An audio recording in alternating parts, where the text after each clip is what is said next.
La insuficiencia cardíaca abarca un abanico de enfermedades como pueden ser la hipertensión arterial, la dislipemia, los síndromes isquémicos, el infarto agudo de miocardio. Todas ellas pueden desembocar en insuficiencia cardíaca, siendo esta última la determinación de la enfermedad. El papel de enfermería o el rol de enfermería respecto a la nutrición del paciente con insuficiencia cardíaca sería la formación y la información del paciente y familia sobre una dieta sana y muy equilibrada en nutrientes.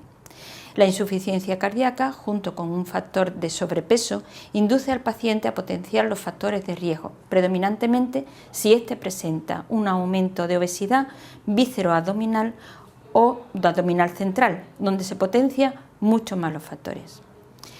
En los pacientes con obesidad hay una sobrecarga cardíaca, con lo cual es necesario que estos pacientes tengan que bajar de peso haciendo una buena nutrición.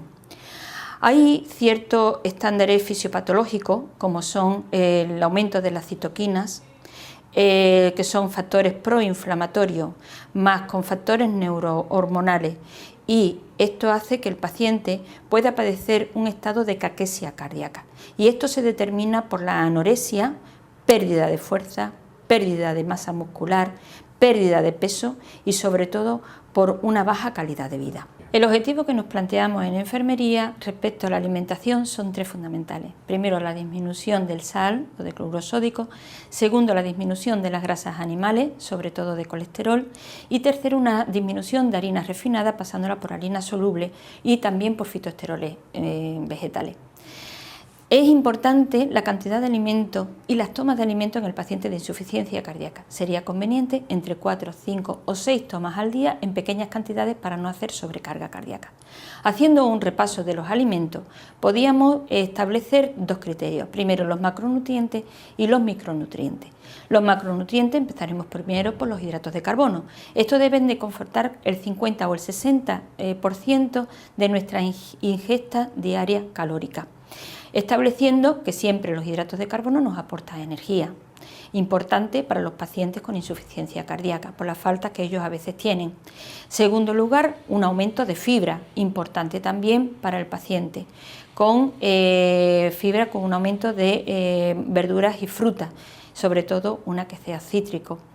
La proteína es importante en el paciente de la insuficiencia cardíaca, sobre todo establece por la relación concomitante que tiene con la insuficiencia renal. Hay que establecer una cantidad de proteína individualizada para cada paciente. Después tenemos el conjunto de las grasas. En las grasas hay que evitar todo lo que son grasas saturadas, pasándolas más bien a grasas poliinsaturadas y monoinsaturadas. Puede ser el aceite de oliva o aceites vegetales. Y después tenemos el grupo de los micronutrientes. Los micronutrientes son indispensables en la dieta del paciente con insuficiencia cardíaca por el aporte de minerales y vitaminas. Este aporte de minerales y vitaminas, a veces en pacientes con disfunción gastrointestinal, suelen no ser absorbidas por el intestino, con lo cual hay déficit tanto de los micronutrientes dentro de lo que son la dieta del paciente de insuficiencia cardíaca. Estableciendo lo que es la alimentación en el paciente de insuficiencia cardíaca, empezaremos por la base de la alimentación. Este sería un grupo, el primer grupo lo estableceríamos de frutas y verduras, tanto de vegetales como de hortalizas. La fruta y la verdura tiene que ser alrededor de 3 a 5 raciones al día, y una de ellas en forma de cítrico, por el alto contenido de vitamina C, que es un potente antioxidante. Después tenemos el grupo de las hortalizas. El aumento de fibra dentro de la alimentación es muy necesaria en el paciente de insuficiencia cardíaca, ya que al estar con diuréticos se le resta mucha agua a las heces y tiene que tener un aumento de fibra para que el paciente vaya bien regularmente en el intestino. En el segundo apartado podemos tener lo que son los cereales. Los cereales siempre debían de transformarse de forma integral, evitando las harinas refinadas. Las harinas refinadas y los índices hiperglucémicos hacen que se establezca a nivel del óxido nítrico una disfunción endotelial y favorezca a que pueda ser alterada lo que es la función sistémica vascular. Por lo cual, si nosotros bajamos el índice glucémico dentro de lo que es la alimentación, con harinas integrales son mejor. También los cereales en forma integral. Respecto al pan, aquí tenemos una diferencia. El pan debería ser sin sal. Un pan industrializado tiene 2 gramos de sodio por 100 gramos de pan. Esto es muchos gramos si después el paciente hace de 2 a 4 tomas diarias. El pan debería ser sin sal. Incluso diría que los panes artesanos tienen mucha mayor cantidad de sal que los panes industrializados. En el apartado de las proteínas tenemos varios equivalentes. Tenemos la proteína de origen animal y la proteína de origen vegetal. La relación y el equilibrio que debería de tener un paciente en el día pues sería 50% de proteína de origen vegetal y 50% de origen animal. Dentro de la proteína tendremos las carnes, siempre y cuando que sean magras, que pueden ser de ternera y de cerdo, siempre y cuando que sean lomos y solomillos. Después tenemos los pescados, el pollo o las aves. Dentro de los pescados se debería diferenciar el pescado blanco del pescado azul, puesto que el pescado azul contiene mucho más ácidos grasos omega 3, que favorece también a los factores de riesgo cardiovasculares que no progresen. Respecto a la proteína de origen vegetal, es rica también en nutrientes y en fibra, con lo cual va a favorecer que el paciente cardíaco tenga una buena actividad intestinal, junto con los frutos secos. Pero ojo, porque los frutos secos, al ser hipercalóricos, hay que tener cuidado con la cantidad, siempre y cuando que no sobrepase los 35 gramos por fruto seco. Respecto a los productos lácteos, tanto la leche como yogures, estos deben de ser descremados, sin grasa, evitando todo lo que son partículas de colesterol y con un aporte de vitamina A más D, puesto que el paciente de insuficiencia cardíaca suele tener osteoporosis, con lo cual con la vitamina A más D podemos fomentar que el paciente tenga menos de esta enfermedad. Respecto, hay una grasa que es la grasa vegetal.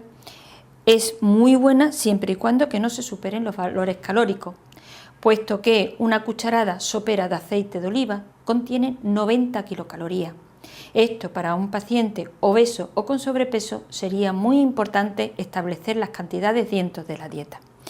Por último tenemos la bollería industrial y la charcutería. Para los pacientes de insuficiencia cardíaca, en que ya hemos dicho antes que tengan sobrepeso, obesidad o pacientes con valores de colesterol alto, estos productos tendrían que estar totalmente restringidos o hacerlo de forma de vez en cuando, de forma muy casual, sobre todo la charcutería y la bollería industrial.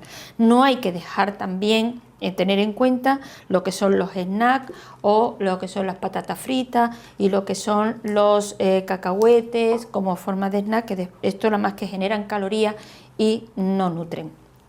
Como apartado final he querido dejar 2 cosas importantes. Primero, el agua. ¿Qué cantidad de agua tiene que beber el paciente de insuficiencia cardíaca? Se sabe que cuando están descompensados no deben de beber más de litro y medio diario. Cuando no están descompensados, sino que es un paciente totalmente controlado dentro de su enfermedad, hasta 2 litros de líquido puede beber. Pero no solamente hay que contar el agua, sino que hay que contar todos los líquidos que se toman, niveles de caldo, gazpachos, infusiones, etc. Y buscar las aguas con bajo mineralización. Y un grupo también de alimentos que vamos a distinguir. Los alimentos enlatados contienen mucha cantidad de sodio. Sabemos que 1 gramo de sal contiene 500 miligramos de sodio.